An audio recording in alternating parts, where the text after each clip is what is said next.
मित्रांनो, अबोली या मालिकेच्या आजच्या भागामध्ये अंकुश राघूला लॅपटॉप घेऊन येण्यासाठी सांगतो व नीताच्या रूममध्ये सापडलेला पेनड्राईव्ह लॅपटॉपला लावून पाहतो.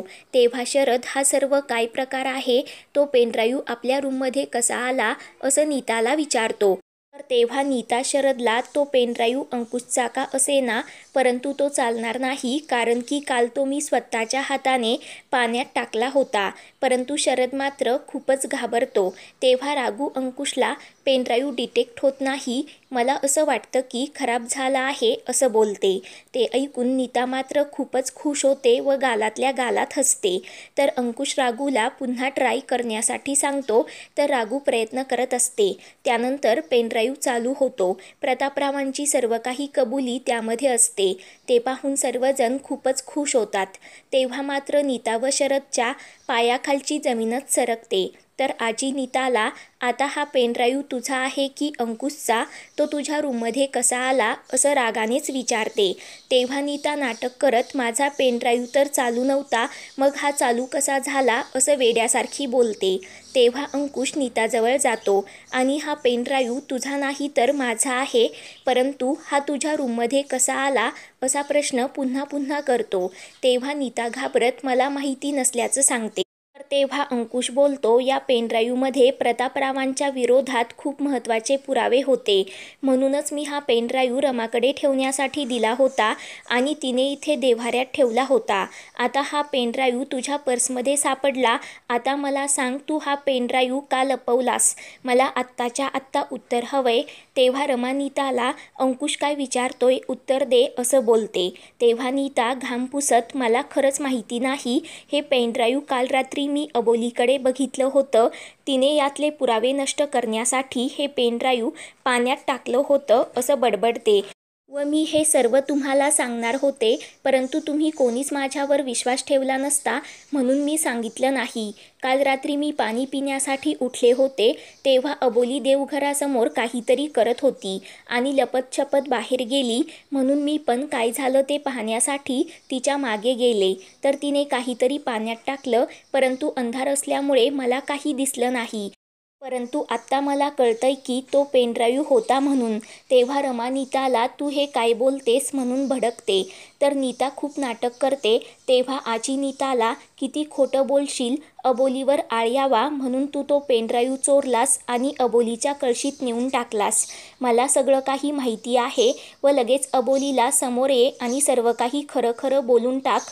किती दिवस असं पिंजऱ्यात राहून सगळं काही सहन करशील असं बोलते. तेव्हा अंकुश अबोलीला, काल रात्री काय घडलं, तू जे काही पाहिलं असशील ते न घाबरता सांग असं बोलतो. तेव्हा अबोली सांगते, काल रात्री मी जेव्हा झोपले होते तेव्हा मला भांड्यांच्या आवाजाने जाग आली. तेव्हा नीताताई कळशीतील पाण्यामध्ये पेनड्राईव्ह टाकत होत्या. ते ऐकून अंकुश धक्क्याने बाहेर येतो व पुढे काय झालं असं अबोलीला विचारतो.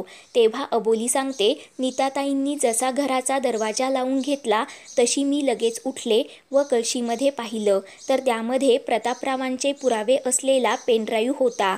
मग मी तो लगेच पाण्यातून बाहेर काढला व खराब होऊ नये म्हणून तांदळाच्या डब्यात ठेवला, जेणेकरून त्यातील ओलावा सुकून जावा. तेव्हा अंकुश, मग हे पेनड्राईव्ह तांदळाच्या डब्यातून नीताच्या पर्समध्ये कसं गेलं असा प्रश्न करतो. तेव्हा अबोली, मला माहीत नाही, कारण मी ते पेनड्राईव्ह ठेवलंच नाही म्हणून अंकुशला सांगते. तेव्हा आजी, मीच नीताच्या पर्समध्ये पेनड्राईव्ह ठेवल्याचं सर्वांना सांगते. तेव्हा ते ऐकून सर्वांना मोठा धक्काच बसतो. तेव्हा आजी सांगते, जेव्हा मी सकाळी उठले तेव्हा मला तांदळाचा डब्बा दिसला, म्हणून मी ते तांदूळ उन्हात वाळत घालायला गेले, तर त्यामध्ये पेनड्राईव्ह होता. मग मी विचार केला, हा पेनड्राईव्ह तर देवघरात होता, मग तांदळाच्या डब्यात कसा आला? मग मला समजलं की ही कोणाची तरी बदमाशी आहे असं नीताकडे रागाने पाहतच सांगते. तेव्हा चाळीतील सर्व लोक तिथे जमा होतात. तेव्हा नीता अंकुशला, मी काहीच केलं केलं नाही, हे सगळं या अबोलीने रचलंय. मी रात्री उठले होते पाणी पिण्यासाठी, परंतु मी बाहेर आलेच नाही असं खोटं सांगते. तेव्हा आजी नीताला गप्प बस, काल रात्री तू चोरपावलांनी बाहेर आलीस ते मी पाहिलं होतं असं बोलते. तेव्हा नीता आजीवर धावून जाते व तू आता म्हातारी झालीस, तुला भास होतात.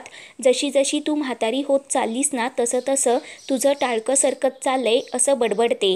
तेव्हा ते ऐकून रमा नीताला, तोंड सांभाळून बोल, खबरदार यापुढे आजीला एक शब्द बोललीस तर मी तुझं थोबाड फोडेन म्हणून चिडते. आणि ती तुझी आजी आहे, वयाचा तरी मान राख असं बोलते. तेव्हा नीता, ही माझी आजी सतत माझ्यावर आरोप करत असते. मी काही केलं नाही, हे सर्व अबोलीनेच केलं आणि ही आजी हिलाच साथ देते. या घरात काहीही झालं तरी सगळेजण मलाच जाब विचारतात, परंतु माझ्या बाजूने विचार करणारं कोणीच नाही म्हणून वैतागते. तेव्हा अंकुश नीतावर भडकत, बंद कर तुझी ही नाटकं, इथे कोणी काही सिद्ध करत नाही, तुझी कर्मच तुम्हाला वाईट सिद्ध करतात असं बोलतो व शरदला, हा पेनड्राईव्ह पावसात भिजला होता का असं विचारतो. तेव्हा शरद घाबरतो. तेव्हा अंकुश नीताला, या अगोदर मी तुला 1000 वेळा वॉर्निंग दिली होती, परंतु तू सुधारायचं नावच घेत नाही. आज वेळ आली आहे तर सर्व काही सांगतो, तू काय काय केलं आहे ते. इकडे ज्या बायका आल्या होत्या ना, ज्यांनी हा सगळा तमाशा केला होता, त्यामध्ये तुझाही हात होता. तेव्हा ते ऐकून रमाला धक्का बसतो. तर अंकुश रमाला सांगतो, हिने आणि भावना आहेरेने मिळून सर्व काही डाव रचला होता आणि तसा त्या भावना आहेरेनी पोलीस स्टेशनमध्ये कबुली जबाब दिला आहे. त्याचवेळी मी हिला जाब विचारणार होतो, परंतु अबोलीने मला थांबवलं. ती म्हणाली, रमाची तब्येत सध्या ठीक नाही, त्यांना अजून त्रास होईल. तेव्हा ते ऐकून रमा नीताच्या जोरात कानाखाली मारते व तुला लाज वाटत नाही का, काय कमी पडतं तुला, इतक्या खालच्या पातळीवर तू कशी जातेस असं बोलते. व शरदला, तुमची बायको चुकीची वागते हे तुम्हाला माहिती होतं का, की तुम्हीही तिच्या कृत्यात सामील होतात असं विचारते. तेव्हा शरद, मला सुद्धा आत्ताच कळतंय असं बोलतो व नीतावर भडकतो. तेव्हा शरद रमाला सांगतो, या दोघांनी यापेक्षाही मोठे मोठे उद्योग करून ठेवले होते, ते तुला माहिती नाही. तू जेव्हा मामाकडे गेली होतीस ना, तेव्हा आपलं हे घर स्वतःच्या नावावर करून घेण्याचं यांचं कारस्थान होतं आणि त्यासाठी ॲग्रीमेंटवर आईच्या खोट्या सह्या घेतल्या होत्या असं सांगतो. व नीताला, हे पुरावे तुला का नष्ट करायचे होते असा प्रश्न करतो.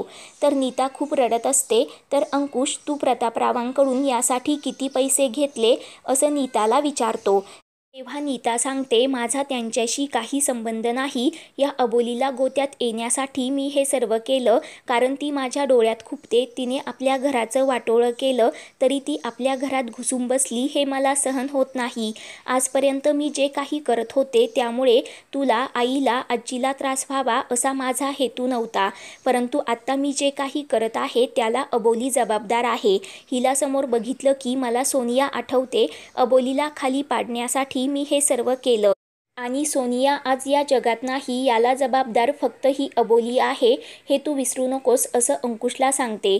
तेव्हा रमा नीताला, तू इतक्या खालच्या पातळीवर गेलीस, लायकी दाखवलीस म्हणून खूप चिडते. उद्याच्या भागामध्ये अंकुश शरद व नीताला घराबाहेर हकलून देणार आहे. पुढील भागांच्या अपडेटसाठी चॅनलला सबस्क्राईब करा.